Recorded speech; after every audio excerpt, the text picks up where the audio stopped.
Question 7. Looking back at your preliminary task, what do you feel you have learnt in the progression from it to the full product? On my preliminary task, I didn't use any Photoshop and used Website Online to edit my photos instead of Photoshop. As you can see, I over-edited them and added too many filters, so you can actually barely see the image underneath or what it actually is. I also used boxes to add my text, and it looks really untidy and unprofessional. However, my music magazine conforms more to the conventions of a magazine front cover. There are more cover lines and the barcode is in the right place, so is the pricing and the issue number.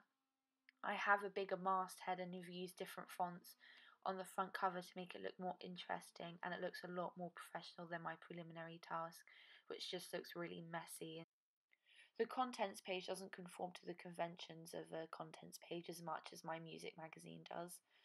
I've used a really busy background with clouds in it for my school magazine, which is completely irrelevant to the school and aren't even the school colours.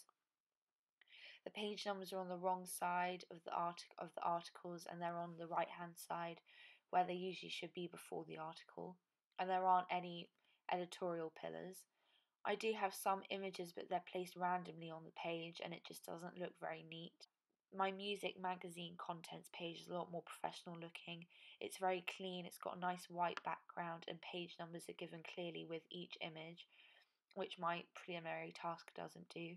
I also have a lot more on the page and more articles along with an editor's note, which follows the conventions of a double page contents page much more than my preliminary task did.